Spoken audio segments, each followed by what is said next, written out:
अपना सामाजिक क्षेत्र में अपना अध्ययन किया था राजा राम मोहन राय का। सामाजिक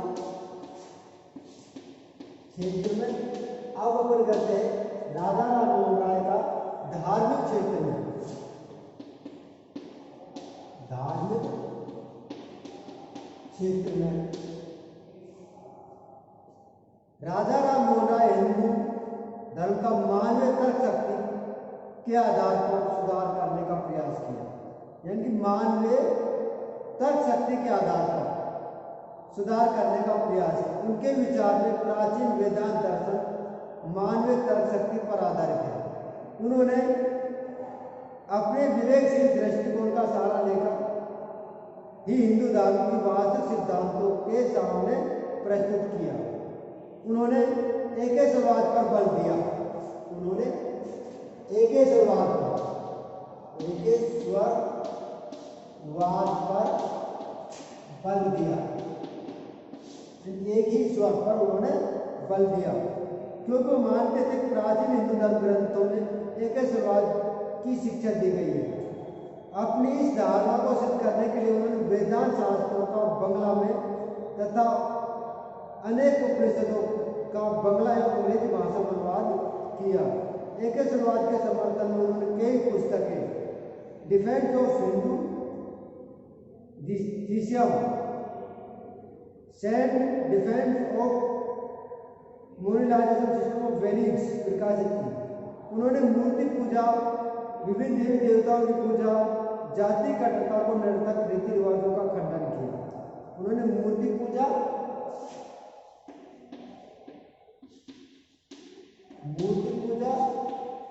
और जातिवाद, देवी देवताओं कट्टरता का निरर्थक खंडन किया और यह प्रमाणित करने का प्रयत्न किया कि इन सबको वेदों एवं अन्य प्रमुख हिंदू धार्मिक ग्रंथों में कोई स्थान नहीं है।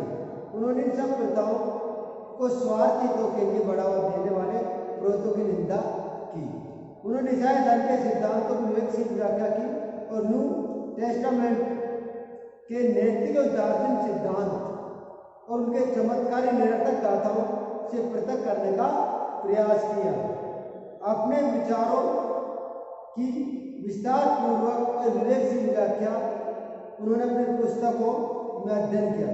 उन्होंने वेदों, मुसलमान कुरान साहिबों, बाइबलों में दी गई शिक्षाओं के आधार पर यह विचार प्रस्तुत किया कि इन सभी धर्मों के सिद्धांत एक ही है और इन सब के अनुयायियों की एक दूसरे के प्रति भाई भाई जैसे व्यवहार करना चाहिए।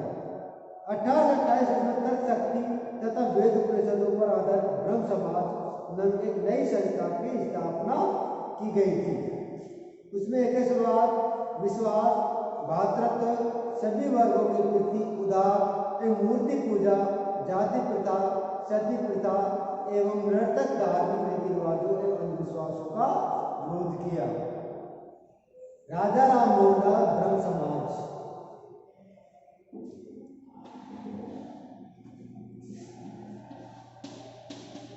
राजा राम मोहन राय और ब्रह्म समाज।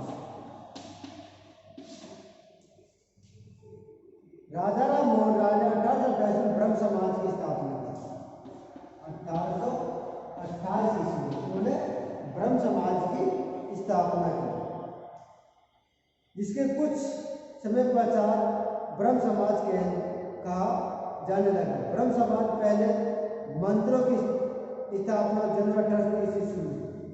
ब्रह्म समाज के में एक ही ब्रह्म अथवा परमात्मा की प्रार्थना करते। ब्रह्म समाज के अन्वय एक ही ब्रह्म एवं परमात्मा की प्रार्थना करते थे। वे किसी अन्य देवी देवताओं की पूजा में विश्वास नहीं करते थे। वे ईसाइयों के चर्च की तरह सादे से हाल में एकत्रित होते थे और ब्रह्म समाज की उपासना करते थे। वे वेदों की तर्कशील व्याख्या में विश्वास रखते थे तथा मूर्ति पूजा के विरुद्ध थे। जात पात अथवा ऊंच नीच के भेदभाव में भी विश्वास नहीं रखते थे तथा सब अपने आप को एक दूसरे के समान समझते थे।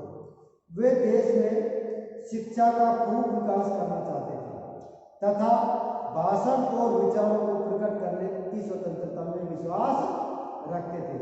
राजा राम मोहन राय के समय में ब्रह्म समाज लोगों को सर्वप्रिय संस्था में बन सकी। केवल कुछ पढ़े लिखे उदार व्यक्ति इसमें शामिल हुए। ब्रह्म समाज की स्थापना के 2 वर्ष पश्चात राजा राम मोहन राय इंग्लैंड चले गए और वहां ही 2.5 वर्ष के पश्चात वे स्वच्छदार गए। उनकी भारत की अनुपस्थिति तथा फिर मृत्यु हो जाने के कारण ब्रह्म समाज की प्रवृत्ति रुक गई। बाद में देवेंद्रनाथ टैगोर तथा केशव चंद्र सेन ने ब्रह्म समाज को पुनर्गठित किया। इसके बाद में शिक्षा के क्षेत्र में सुधार। शिक्षा के क्षेत्र में सुधार। राजा राम मोहन राय शिक्षा के अनेक महत्वपूर्ण सुधार किए। वे स्वयं बंगला, फारसी, संस्कृत, उर्दू, हिंदी, अंग्रेजी, ग्रीक, फ्रांसीसी आदि भाषाओं के विद्वान थे। इनके स्वयं बंगला, फारसी,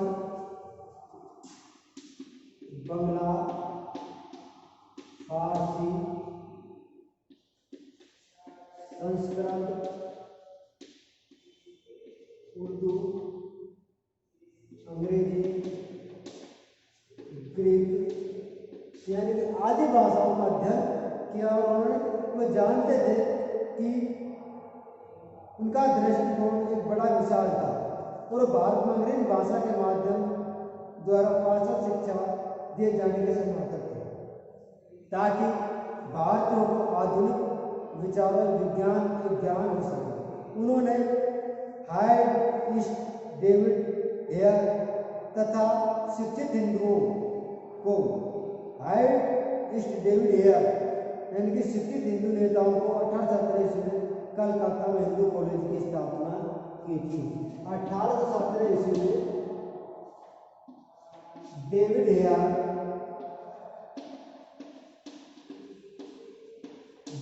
के प्रयासों में कलकत्ता में उन्होंने हिंदू कॉलेज की स्थापना की थी। कलकत्ता में हिंदू कॉलेज की स्थापना की थी। उन्होंने डेविड हेयर के प्रयासों में 1817 ईस्वी में कलकत्ता में हिंदू कॉलेज की स्थापना की। उन्होंने आधुनिक शिक्षा संबंधी परियोजना का समर्थक था। उन्होंने अपने खर्चे पर कलकत्ता में इसी वर्ष 1817 अंग्रेजी स्कूल की स्थापना की। उन्होंने 1817 ईस्वी में स्वयं के खर्चे से कलकत्ता में अंग्रेजी स्कूल की स्थापना की थी। यानी कलकत्ता में ही उसी साल जब हिंदू कॉलेज खोला गया था उसी समय 1817 ईस्वी में कलकत्ता में अंग्रेजी स्कूल की स्थापना की। विद्यार्थियों को पाश्चात्य विज्ञान, टेक्नोलॉजी तथा आधुनिक विचारों का ज्ञान दिया जाता था। इसी स्कूल में राजा राम मोहन राय के पुत्र राम प्रसाद और देवेंद्रनाथ टैगोर ने शिक्षा प्राप्त की थी। इसी में राजा राम मोहन राय के पुत्र राम प्रसाद और देवेंद्रनाथ टैगोर ने शिक्षा प्राप्त की थी। उन्होंने 1825 में कलकत्ता में वेदांत कॉलेज खोला। उन्होंने 1825 ईस्वी में वेदांत कॉलेज कलकत्ता में 1825 ईस्वी में कलकत्ता में एक वेदांत कॉलेज खोला जिसमें वेद शास्त्रों के अतिरिक्त पाश्चात्य, सामाजिक एवं भौतिक विज्ञानों की विद्या की व्यवस्था थी। उन्होंने बंगला में व्याकरण, भूगोल, खगोल शास्त्र, रेखा गणित विषयों पर पाठ्य पुस्तकें लिखी और वेदों एवं उपनिषदों का बंगला में अनुवाद किया। इस प्रकार बंगला भाषा साहित्य के विकास में उनके सराहनीय योगदान रहा। प्रेस के क्षेत्र में भी उनका सराहनीय कार्य रहा। 5 है प्रेस के क्षेत्र में राजा राम मोहन राय भारतीय पत्रकारिता पत्रकारिता के अग्रदूत कहा जाता है। यानी कि भारतीय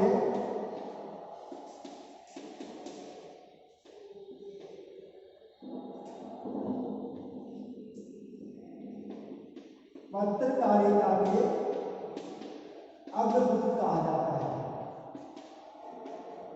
भारतीय पत्रकारिता का अग्रदूत कहा जाता है।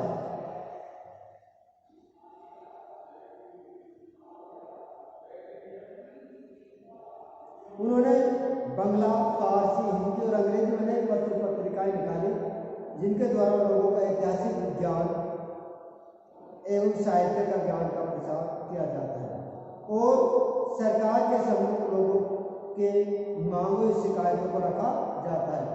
बंगला में संवाद कौमुदी, बंगला में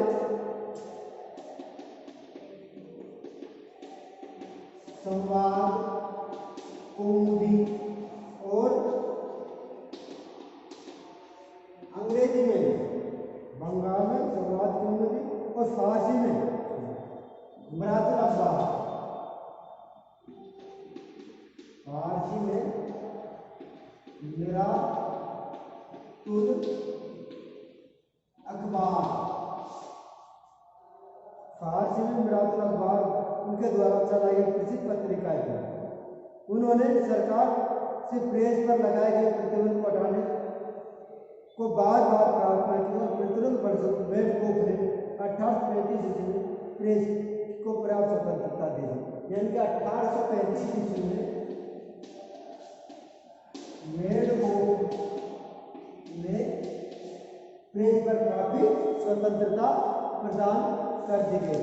यानी कि इसके बाद में राजा राम मोहन राय ने राजनीतिक क्षेत्र में और अंतर्राष्ट्रीय क्षेत्र में सुधारों के बारे में अध्ययन अपन करेंगे। यानी कि राजनीतिक क्षेत्र में उन्होंने क्या क्या सुधार किए।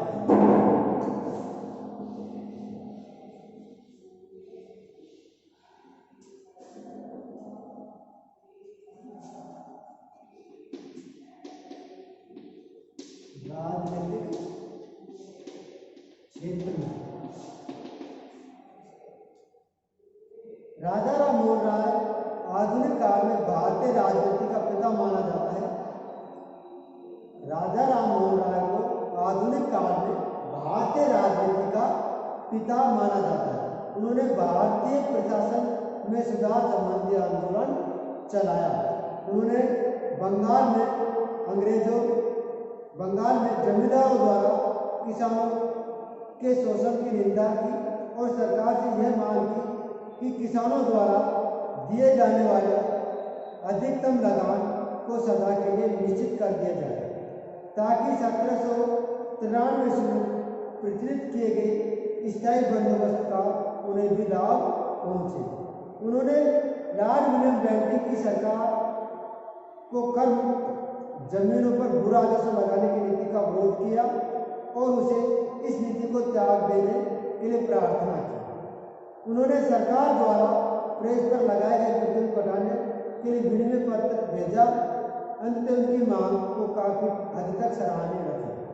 1831 से 1833 जब ब्रिटेन में थे तो उन्होंने संसद की कमेटी के सामने भारत के प्रशासन में सुधार संबंधी अनेक मांगे रखी, जैसे ईस्ट इंडिया कंपनी के विशेष व्यापारिक अधिकार को समाप्त कर दिया जाए, भारत में कार्यपालिका और न्यायपालिका को एक दूसरे से पृथक रखा जाए, भारत में उच्च सरकारी पदों का भारतीयकरण किया जाए, भारत के फौजदारी एवं अन्य कानून का संग्रह किया जाए और उन्हें जूरी प्रथा के माध्यम से मुकदमे सुनाने की व्यवस्था की जाए।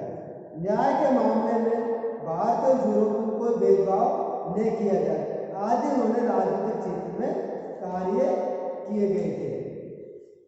राजा राम मोहन राय ने के उपयुक्त विचारों, कार्यों एवं सुधारों के पीछे एक स्वतंत्र एवं पुनरुत्थानशील भारत का स्वप्न था। वे भारतीय लोगों में जाति और धर्म में भेदभाव समाप्त करके उन्हें सामाजिक एकता लाना चाहते थे और उन्हें एक ही राष्ट्र के धागे में बांध देना चाहते थे, परंतु वे भारत को ब्रिटिश शासन से एक धन स्वतंत्र करवाने के पक्ष में नहीं थे। उनका विचार था भारतीय उदार लोकतांत्रिक विचारों में अंग्रेजी से भी बहुत कुछ सीखना था। उनके द्वारा अपनाए गए संवैधानिक आंदोलनों के ढंगों उनके प्रचार